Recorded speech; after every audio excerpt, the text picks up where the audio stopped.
les propres termes, Jean-Jacques, du syndicaliste qui m'a donné l'information très tôt ce matin et dont on a parlé sur RMC. Le tireur a défouraillé, c'est le terme utilisé, entre la synagogue et le collège. Il y a 3 morts, dont 2 enfants. Il y a 4 blessés graves, dont un collégien de 17 ans.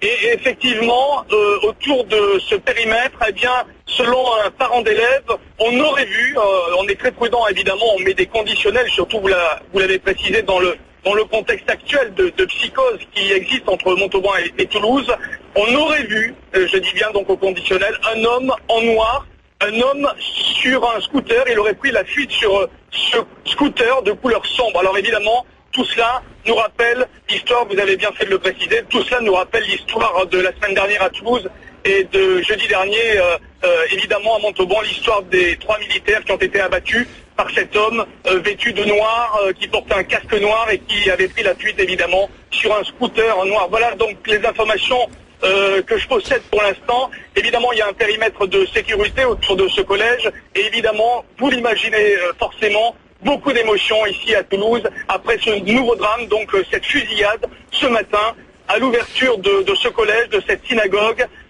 3 morts, très certainement 4 blessés, dont un très très grave. Évidemment, dès que j'ai des informations, eh bien Jean-Jacques, je vous les communique. Bien sûr, mais Jean-Wilfried, évidemment, vous allez nous communiquer toutes les informations que vous allez pouvoir recueillir, mais situez-nous ce collège, cette école dans Toulouse, Jean-Wilfried.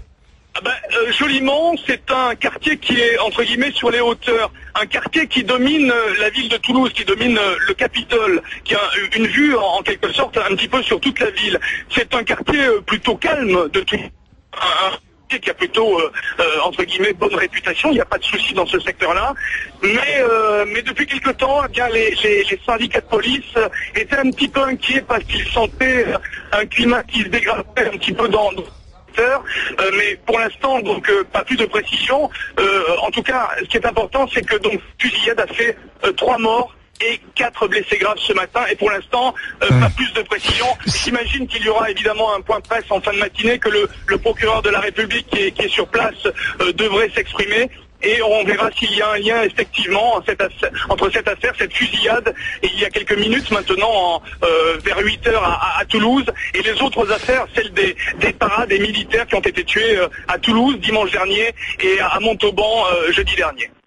C'est une école juive, c'est une synagogue, c'est un collège à Jolimont, Jean-Wilfried.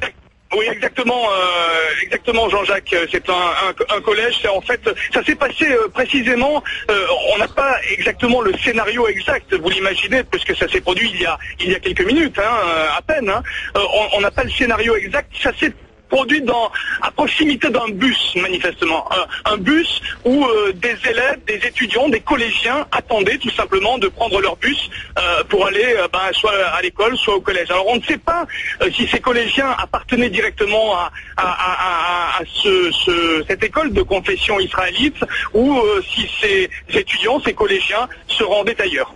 Voilà, on n'a pas ces précisions-là. Je vais vous laisser, Jean-Wilfried. Vous allez aller chercher, évidemment, pour nous des informations, mais je voudrais quand même, sans faire le lien immédiat avec ce qui s'est passé à Toulouse et Montauban la semaine dernière, rappeler que vous avez enquêté à Montauban, Jean-Wilfried, que vous avez, ce matin sur RMC, sur BFM TV, vous nous avez fait des révélations sur le mode opératoire, comme on dit dans ces cas-là, de celui qui a tiré à Montauban. Notamment, il a tiré sur ses militaires de sang-froid avec un 11-43 qui est une arme qu'il faut savoir manier. Cet homme a pris la fuite et vous avez pu reconstituer l'itinéraire de sa fuite après avoir commis cet acte. Oui, effectivement, et comme je vous l'expliquais ce matin à 7h10, Jean-Jacques, vous vous en souvenez? Bien sûr. Je vous disais qu'il était parti plus au sud, ce que m'avait confirmé d'ailleurs la semaine dernière, vendredi dernier, le procureur de la République de Toulouse.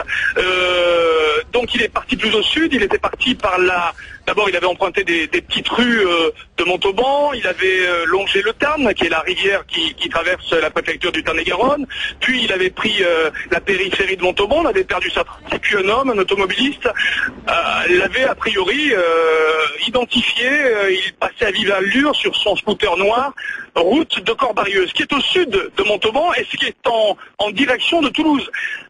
C'est pas la 20, l'autoroute A20 qui relie Paris à Toulouse, c'est une route départementale, mais par cette route, on peut d'une certaine façon, évidemment, et je l'emprunte souvent, cette route également, on peut rejoindre Toulouse.